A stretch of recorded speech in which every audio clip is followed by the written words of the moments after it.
I had one moment when I decided to change my life. When I was a little boy, I dreamed of where I am now. And I remember saying to my father, one day I'll show you. Certain moments in our life we get little signals, little flashes. I may have had a vision, I don't know. Well, I was told I would be a failure. I was told I would amount to nothing. Didn't have much hope. But everything happened for me. Now maybe at that moment when I said, I'll show you, maybe that set a spark off. I don't know. Maybe something divine went off in me. And I don't know how that happens. But it's happened to me.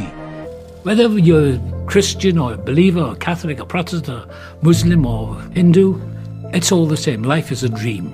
And this is beyond religion or spirituality, is that this is all an illusion.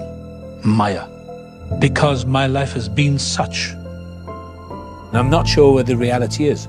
But when you look at our own lives, we don't know what reality is. We don't know what life is. We don't know what time is.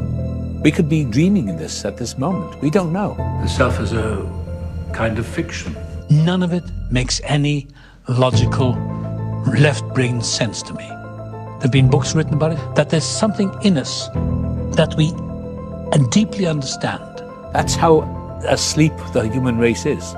So our whole history has been one of a slumber. All that we see or seem is but a dream within a dream. It's a dream within a dream, to quote Edgar Allan Poe. They are not long the days of wine and roses. Out of a misty dream, a path emerges for a while, then closes within a dream. I think there's a superior consciousness in all of us that we touch into sometimes. I don't know if I believe in anything. I mean, I'm a deity, but I believe whatever that thing is that we talk about for centuries, I think it's just within us. I read someone, I can't remember whether it was in the Old Testament or I think it was a shaman, maybe Carlos Castaneda, but the shaman said it was a drought. Cattle were dying, people were dying in a desert. And the shaman said, build the ditches, dig the ditches for the rain. And they said, there is no rain. Dig the ditches and the rain will come. Remarkable things have happened in my life by just wishing or asking for something, for a bit of help. Yes, and I don't believe, I'm an agnostic, I guess. Is there any way you can help me or whatever? And there's something inside us that will respond, I believe. I really believe that. We have to make our lives, because life is tough. We have to believe in the power of life. Now you non-believers may say, oh, that's nonsense. Well, believe what you want. That's the rational mind. I don't think the rational mind is working too well at the moment. It's the irrational mind, the subconscious. All I know is that there's a bigger mystery in my life than I can even comprehend.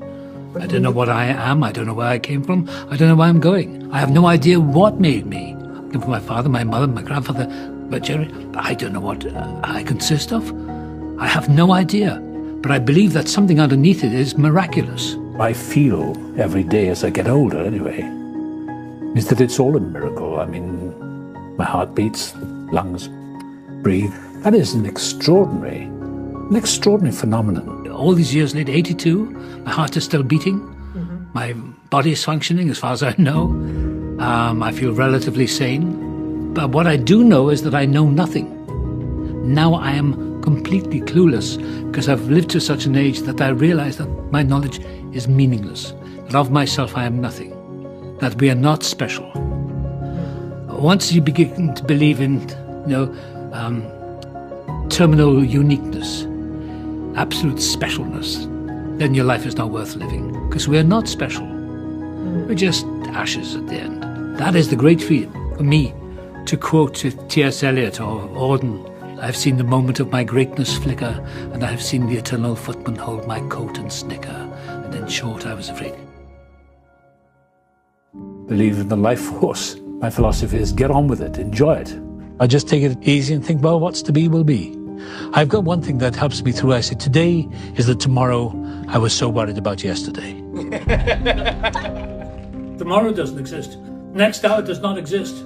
It's all potential. Life's in session. For many years, I thought life was a big rehearsal, a big event.